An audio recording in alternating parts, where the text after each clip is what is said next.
Mais uma notícia. Carlos Bolsonaro, filho de Jair Bolsonaro, disparou críticas a governadores da oposição que evitam confrontos diretos com o Supremo Tribunal Federal e o governo ou que não defendem a anistia. Em uma publicação feita pela rede social X, compartilhada inclusive pelo deputado Eduardo Bolsonaro, Carlos não chegou a citar nomes, mas afirmou que os mandatários se comportam como ratos que tentam herdar o capital político do ex-presidente de forma oportunista. Nesse texto, o vereador do Rio disse ter provas todos os dias de que não dá para levar nenhum desses governadores democráticos a sério e os acusou de apenas fingirem que vão solucionar a perseguição contra a oposição, mas de se esconderem atrás da prudência e sofisticação técnica. Por fim, Carlos declarou que, enquanto Jair Bolsonaro está preso, doente, sendo lentamente assassinado a cada dia que passa, alguns governadores de direita se calam e estão preocupados apenas com seus projetos pessoais e com o que o mercado manda. Recado aí de Carlos Bolsonaro, que é vereador no Rio de Janeiro, mas também enviando esses recados aos governadores de oposição. Começar essa com o Cristiano Beraldo. Carlos disparou críticas mais uma vez na rede social, Beraldo. Pois é, Canhoto, se trata exclusivamente de espaço político, estratégia para as eleições de 2026. A expectativa da família Bolsonaro, obviamente Carlos e Eduardo à frente, é que Jair chegue em 2026, mesmo não podendo ser candidato, mas como o maior capital político das eleições.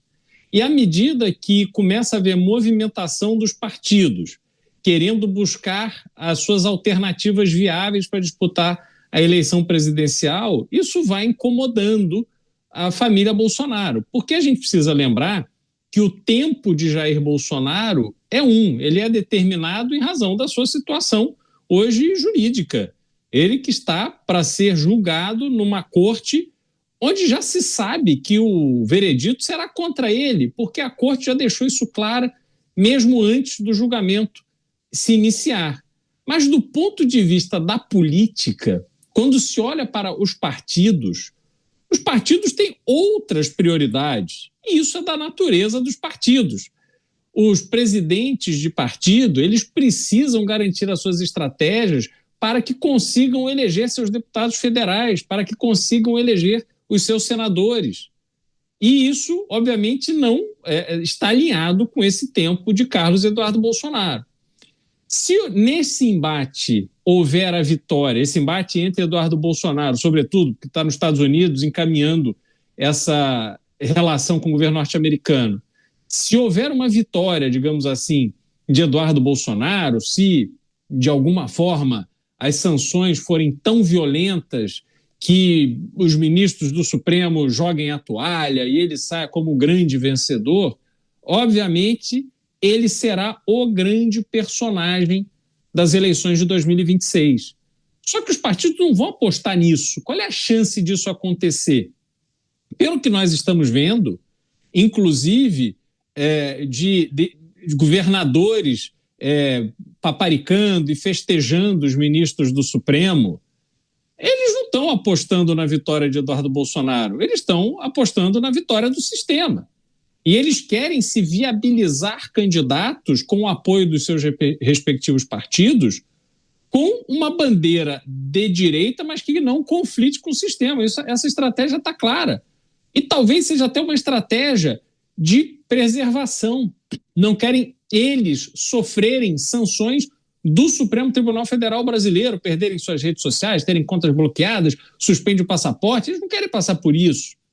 Então, essa disputa. Agora, eu acho, só para terminar, Canhoto, curioso o vereador Carlos Bolsonaro não fazer a mesma cobrança em relação aos senadores que foram eleitos com o apoio do pai dele, e dele próprio, inclusive.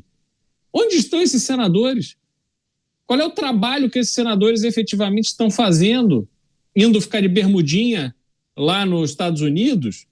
O mesmo senador que se lançou candidato a presidente do Senado contrário à estratégia de Jair Bolsonaro nas eleições de fevereiro.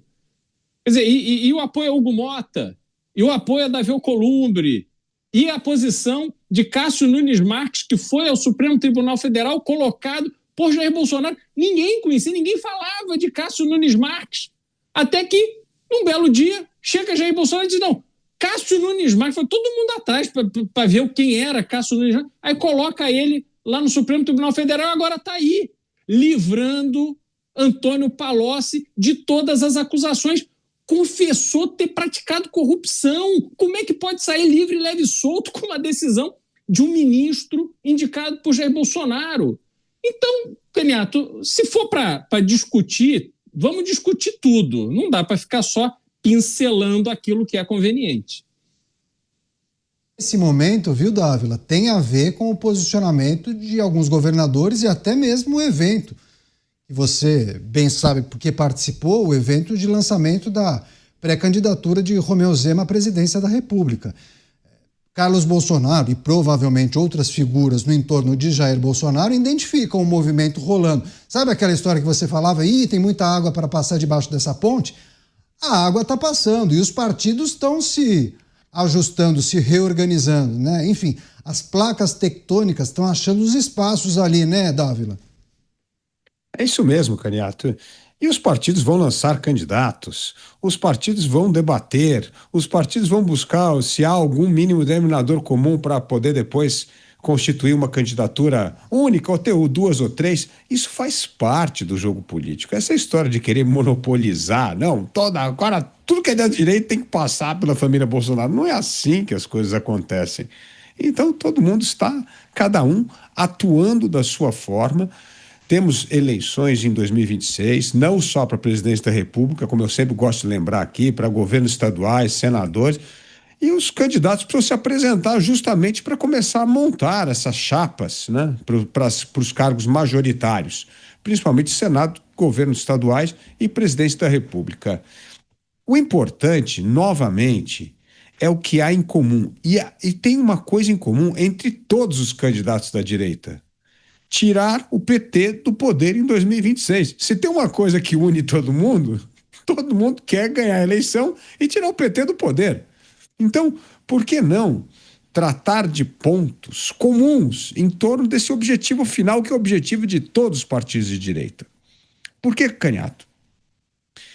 Eu queria só pegar um gancho no que o Beraldo falou, que eu acho muito importante. Essa história de partido da direita, nós precisamos ver como que esses partidos atuam. Como é possível ser chamado partido de direita, o PL, que é o terceiro partido da oposição que mais vota com o governo? Me explica isso. Como é que você explica isso? O terceiro partido que mais vota para o governo, só perde para o PP e para os republicanos. Então, assim, se for para ver na hora do voto, não na bravata, no discurso, em Twitter, em rede social, assim, voto. Como é que é o voto final? Urna, abre aí o placar, vê. O partido que mais vota contra o governo é o Partido Novo. Então, se tem alguma coerência com a ação política, que é o voto final, aprovação de matérias, ou votar matérias de acordo com os seus princípios ideológicos, esse é o Partido Novo. O PL tem muita explicação a dar, porque está sempre fazendo ligação com o Centrão. E quanto mais sem vergonha for a matéria, mais gente do PL tem votando com o governo. Vou dar um exemplo. Essa PEC, que na verdade institui, imagina só, Caniato, uma emenda constitucional que está instituindo o calote dos precatórios. É inacreditável que uma matéria dessa pode ser votado por pessoas que se dizem de direita. É inacreditável alguém de direita achar que governo não tem que honrar sua dívida com o cidadão. É uma vergonha. E lá, vários deputados do PL votaram a favor dessa excrescência. O único partido que 100% da bancada votou contra foi o Novo. Então, isso é importante a ser dito, porque não é o que se diz no Twitter, não é o que diz em rede social, é na hora do voto, ali fazer a lei valer. Ali é que você testa as convicções. E o PL, infelizmente, não é um partido que pode se dizer de direita quando se trata dos votos das matérias mais importantes que afetam a vida dos brasileiros. Agora, Mota, várias vezes nós discutimos aqui sobre qual seria o momento dos partidos tomarem a decisão de seguir o seu caminho ou adotar a estratégia da carreira solo, né? Vamos desgarrar, vamos largar a mão de Jair Bolsonaro e seguir o nosso caminho. E aí muitos pensam da seguinte maneira: é preciso ter muito cuidado, é preciso fazer um cálculo para não chegar aquele carimbo, né? Traidor. Já vimos isso em alguns episódios em algumas eleições, de candidatos que se elegeram em um momento com o apoio de Jair Bolsonaro, desgarraram e na seguinte tiveram uma performance péssima, não conseguiram se eleger. Você acha que passa por isso também o receio dos partidos, mas por que alguns talvez identifiquem que agora é o momento de lançar pré-candidaturas, adotar uma outra estratégia por conta da prisão de Jair Bolsonaro? Cariato, a política é uma estrada pavimentada por decepções. Quem entra para a política achando que vai ter alegria vai se decepcionar. Pessoas sérias, né, que eu quero dizer. Né? Um homem sério, mulher séria que entra na política vai ser uma tristeza atrás da outra.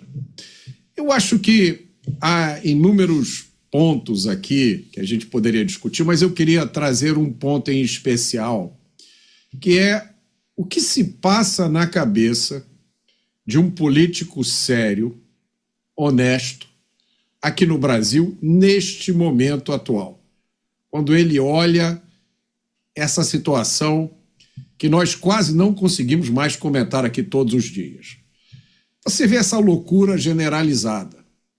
Você vê as instituições servindo a propósitos quase que opostos aos propósitos para os quais elas foram criadas.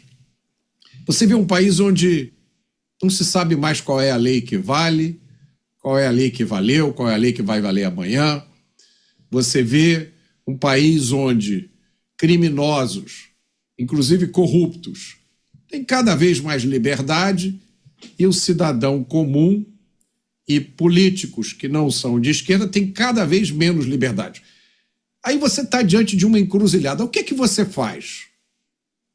Eu acho que é essa escolha que está diante dos nossos políticos agora. Você respira fundo, se apega na esperança de que amanhã vai ser um dia melhor e segue o seu caminho fazendo o que você pode, ou você chega à conclusão de que isso não tem mais jeito, que é preciso você, de alguma forma, protestar contra o que está acontecendo, porque o que está acontecendo já chegou a um ponto inaceitável. Eu coloco essa pergunta aos nossos espectadores. Se você fosse um político, por exemplo, você é um político razoavelmente bem conhecido, você é um político considerado de direita, embora eu sempre falo aqui, né, essa coisa de direita, um dia a gente precisa dedicar um programa inteiro só para discutir isso, o que é ser de direita. Mas você é um político desses, você tem uma boa imagem e existe a oportunidade de você se candidatar no ano que vem. Mas você olha esse cenário de terra desolada. Você lembra o que aconteceu com Deltan Dallagnol, por exemplo? Você olha o que aconteceu com vários parlamentares. Você sabe que a sua candidatura depende de alguém estar de bom humor e não resolver dar uma canetada dizendo que você disse uma coisa que era discurso de ódio, ou que você, há 20 anos atrás, apresentou uma nota de um fiscal de uma papelaria na sua prestação de contas de campanha e aquilo ali está invalidado. O que você faz? Essa é a decisão que os nossos políticos têm que tomar. Tem gente que diz, olha, não dá mais para continuar assim. O Brasil chegou num ponto inaceitável. Não existe mais liberdade.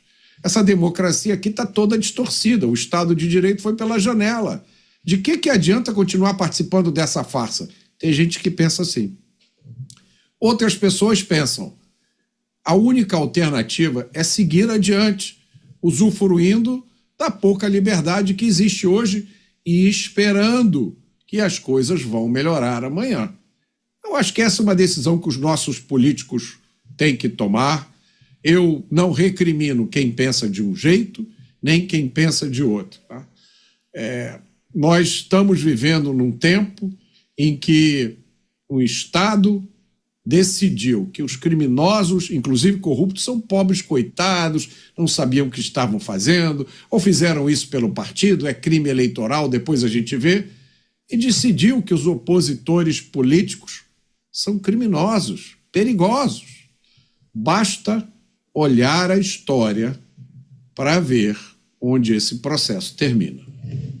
Tá certo, a gente vai seguir acompanhando essas movimentações. Qualquer novidade a gente traz aqui, debate e analisa com os nossos comentaristas. Agora eu tenho um recado importante para você. Cansado de ver o Brasil travado em crises, impostos e promessas vazias, você sente que quem trabalha, empreende e inova está sempre remando contra a maré? Você não está só. E há um novo caminho à frente. Chegou a hora de construir uma nova rota.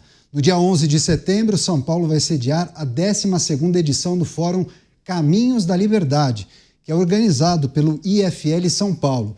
É o encontro de quem quer construir o Brasil do futuro, mais livre, mais próspero. Empreendedores, líderes, pensadores e cidadãos inquietos se reúnem para debater os desafios reais do país e apontar as soluções. Então anote aí, 11 de setembro, no Vibra São Paulo. A nova rota começa com você. Garanta, então, o seu ingresso agora. Acesse forumsp.org. Eu vou repetir, forumsp.org.